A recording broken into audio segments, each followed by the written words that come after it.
नमस्कार दोस्तों, welcome back to prep यात्रा विद केडी। दोस्तों, इलोन मस्क के प्लेटफॉर्म एक्स पर यूरोपियन यूनियन ने 1200 करोड़ यानी कि 140 मिलियन डॉलर से भी ज्यादा का फाइन लगा दिया है। इंटरनेट पर हंगामा इसलिए हुआ क्योंकि ये सिर्फ एक फाइन नहीं है, ये future of social media regulation पर एक ग्लोबल शो डाउन जैसा लग रहा है। यूरोपियन यूनियन बोल रहा है कि डिजिटल सर्विसेज एक्ट यानी कि डीएसए के तहत तुम मिसलीडिंग प्रैक्टिसेस नहीं कर सकते। वहीं पर इलोन मस्क का कहना है कि ये फ्री स्पीच पर अटैक है। तो एक्चुअल इशू क्या है, ब्लू टिक का क्या फॉल्ट है और डीएसए क्या डिमांड करता है, इंडिया में इसका क्या इम्पैक्ट हो सकता है। Let's try to understand. दोस्तों, ये सब शुरू हुआ जब इलोन मस्क ने 2022 में ट्विटर परचेज किया। उन्होंने वेरिफिकेशन सिस्टम को टोटली चेंज कर दिया।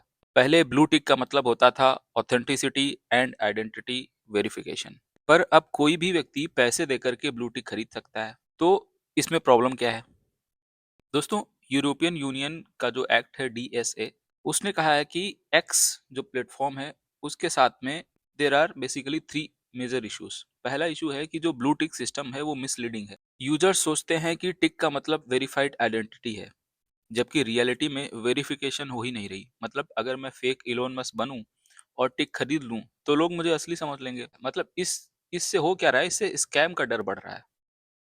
दूसरा इशू है एड्स का ट्रांसपेरेंसी। दोस्तों, डीएसए कहता है कि अगर आप एड्स चला रहे हो तो आपको ये बताना पड़ेगा कि एड का सोर्स क्या है, पर्पस क्या है और किसको टारगेट किया जा रहा है। लेकिन एक्स की एड रिपोजिटरी क्लियर नहीं है। इससे political influence campaigns, fake ads और मैनिपुलेशन का पता लगाना बहुत मुश्किल हो जाता है। इसके बाद तीसरा इशू है डेटा एक्सेसिबिलिटी फॉर रिसर्चर्स। अब आप कहेंगे कि रिसर्चर्स को डेटा क्यों चाहिए? दोस्तों, डीएसए बोलता है कि बड़े प्लेटफॉर्म्स को इंडिपेंडेंट रिसर्चर्स को डेटा देना होगा। क्यों? ताकि पता चल सके कि एल्गोरिदम लोगों को क्या दिखा रहा है, मिस इन्फॉर्मेशन का स्प्रेड कहाँ हो रहा है, हेट स्पीच का पैटर्न क्या है। अगर डेटा एक्सेस ही नहीं होगा तो प्लेटफॉर्म की पावर को कौन चेक करेगा? ये तीन मेजर इश्यूज हैं जिसपे यूरोपियन यूनियन को प्रॉब्लम थी और जिनको हाईलाइट करते हुए ईयू ने प्लेटफॉर्म एक्स पर ये फाइन लगाया है। दोस्तों, आप समझते हैं कि इसके पीछे जो एक्ट है डीएसए, जिसको हम कह रहे हैं डिजिटल सर्विसेज एक्ट, आखिर वो डीएसए क्या है? तो दोस्तों, डीएसए यूरोप का एक नया लॉ है। सिंपल लैंग्वेज में कहें कि अगर तुम पावरफुल हो, तुम्हारे पास डेटा है और तुम ओपिनियंस शेप कर सकते हो, तो तुम्हारी अकाउंटेबिलिटी भी होनी चाहिए। You will be held accountable. दोस्तों, डीएसए के मेन पॉइंट्स की बात करें तो दोस्तों, डीएसए कहता है कि फेक इलीगल कंटेंट को हाइड नहीं, एक्ट करो उस पे। एड्स में ट्रांसपेरेंसी होनी चाहिए। ब्लू टिक जैसी चीजें मिसलीडिंग नहीं होनी चाहिए। और डेटा शेयर करो, स्क्रूटनी को अलाउ करो और साथ ही साथ रिस्क को मॉनिटर करो। दोस्तों, ईयू ने जैसे ही फाइन लगाया तो यूएस के जो पॉलिटिशियंस थे वो भड़क गए। उनका कहना है कि यूरोपियन यूनियन फ्री स्पीच का गला दबा रहा है और अमेरिकन टेक को टारगेट कर रहा है। दोस्तों, इलोन मस्क का मानना है कि ईयू ने ये जो क्रेजी एक्स के ऊपर लगाया है, ये इन्होंने एक्स के ऊपर नहीं, इन्होंने पर्सनली इलोन मस्क को टारगेट किया है। तो इसको लेकर के अप्रोप्रिएट एक्शन लेना चाहिए, ये इलोन मस्क का कहना है। इन्होंने ट्वीट किया। लास्ट ईयर का इनका ट्वीट है जिसमें इन्होंने कहा था कि यूरोपियन कमीशन ने ऑफर किया था एक्स को एन इलीगल सीक्रेट डील, है ना, जिसमें वो कह रहे थे कि if we quietly censored speech without telling anyone then they would not fine us. बाकी सभी प्लेटफॉर्म्स ने एक्सेप्ट कर लिया लेकिन एक्स ने नहीं किया। तो बेसिकली इलोन मस्क क्या कह रहे हैं कि हम फ्री स्पीच को सपोर्ट करते हैं। यूरोपियन यूनियन ने हमें ऑफर किया था कि आप हमारे साथ एक सीक्रेट डील कर लो, बस आप किसी को बताना नहीं। तो बाकी सभी प्लेटफॉर्म्स तो प्रेशर में आकर के उन्होंने एक्सेप्ट कर लिया, बट एक्स ने नहीं किया, ऐसा कहना है इलोन मस्क का, जिसकी वजह से इनके ऊपर फाइन अभी लगाया गया है। दोस्तों, इसके साथ ही अमेरिकन वाइस प्रेसिडेंट है जेडी वैंस, उनका कहना है कि EU should be supporting free speech and not attacking American companies और गार्बेज। वहीं पर जो सेक्रेटरी हैं मार्को रूबियो, इन्होंने भी इस पे रिस्पॉन्स दिया है। यूरोपियन कमीशन जो 140 मिलियन डॉलर का फाइन लगाने वाला है, this is not just an attack on X, it is an attack on all American tech platforms and the American people by foreign governments. Elon Musk जो कि indirectly Republican party को support भी करते हैं और इसकी वजह से ट्रंप एडमिनिस्ट्रेशन का ऐसा रिस्पॉन्स हमको देखने को मिला है इस पूरे इशू पर। वहीं पर यूरोपियन यूनियन का और उनके लीडर्स का क्या कहना है वो भी देख लेते हैं।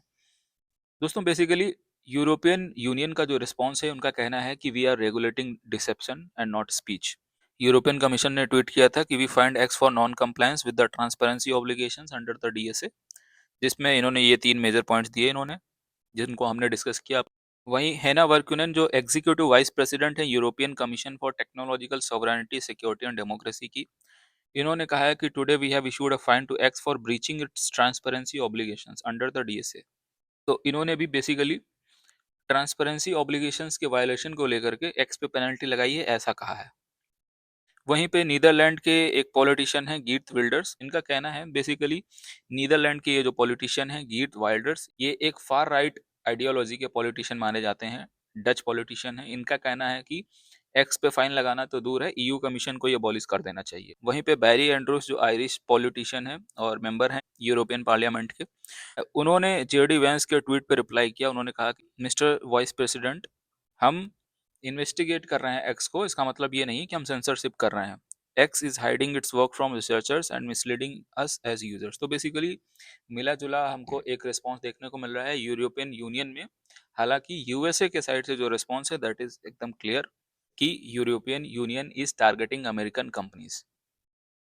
दोस्तों अब इंडिया का पोजीशन समझते हैं, क्या हमारे पास डीएसए जैसा कुछ है कि नहीं है। तो दोस्तों इंडिया में भी आईटी रूल्स 2021 में आए थे, वो हैं जिसमें प्लेटफॉर्म्स को हार्मफुल कंटेंट रिमूव करना, कंप्लेंट्स हैंडल करना और गवर्नमेंट ऑर्डर्स फॉलो करना पड़ता है। इसके साथ ही digital personal data protection act है 2023 का, डीपीडीपी एक्ट, ये हमारा पर्सनल डेटा प्रोटेक्ट करता है। लेकिन अगर कंपेयर करें इंडिया वर्सेस ईयू में डिजिटल राइट्स को लेकर के, बेसिकली तो इंडिया कंटेंट ओरिएंटेड है, वहीं पर ईयू का जो ये जो एक्ट है ये ट्रांसपेरेंसी ओरिएंटेड है। इंडिया में एड ट्रांसपेरेंसी रूल्स को लेकर के कोई प्रोविजन नहीं है, एल्गोरिदम की अकाउंटेबिलिटी का कोई प्रोविजन नहीं है, ब्लू टिक और वेरिफिकेशन स्क्रूटनी का कोई प्रोविजन नहीं है। वहीं पर यूरोपियन यूनियन का जो डीएसए है, इसमें इस तरीके के सारे प्रोविजंस हैं। जो यूरोपियन यूनियन का डीएसए है ये एक कॉम्प्रिहेंसिव एक्ट है, जिसमें एड्स की ट्रांसपेरेंसी, एल्गोरिदम अकाउंटेबिलिटी और वेरिफिकेशन स्क्रूटनी को भी इंक्लूड किया गया है। और इसको लेकर के काफ़ी स्ट्रिंजेंट लॉज हैं इसके अंदर, और heavy penalty 6% of global revenue of a company, इतना पेनल्टी लगा सकता है यूरोपियन यूनियन कमीशन। अगर x is found guilty of violations of DSA provisions, तो एक्स के ऊपर 6% of global revenue of x, इतना पेनल्टी लगाया जा सकता है। बट फिलहाल इतना 6% तो नहीं लगाया, $140 मिलियन लगाया है। दोस्तों ओवरऑल बात करें तो डीएसए जो है इंडिया के वर्जन से ज़्यादा मस्कुलर और फ्यूचर प्रूफ है। अब बात करें कि why this matters to you. दोस्तों सोशल मीडिया आज न्यूज़ चैनल नहीं, रियलिटी फैक्ट्री बन चुका है। आज नैरेटिव्स, इलेक्शंस, मार्केट्स, सेलिब्रिटीज, सब डिजिटल इन्फ्लुएंस से शेप होते हैं। अगर अकाउंटेबिलिटी नहीं होगी तो डिजिटल वर्ल्ड एक जंगल बन जाएगा। तो दोस्तों ये सिर्फ इलोन मस्क वर्सेस ईयू नहीं है, ये फाइट है free speech versus reasonable speech की, इनोवेशन वर्सेस रेगुलेशन की, और पावर वर्सेस अकाउंटेबिलिटी की। दोस्तों आप क्या सोचते हैं, क्या मस्क की बात सही है कि फ्री स्पीच को रूल्स की जरूरत नहीं है, या फिर ईयू सही कर रहा है, या फिर आप सोचते हैं दोनों का पॉइंट वैलिड है? कमेंट्स में जरूर बताइए। तो दोस्तों ये था पूरा topic, EU versus x, blue tick fine, free speech debate और डिजिटल लॉस का ब्रेकडाउन। होपफुली आपको ये एक्सप्लेनेशन पसंद आया होगा। Thank you for watching the video, stay connected, जय हिंद।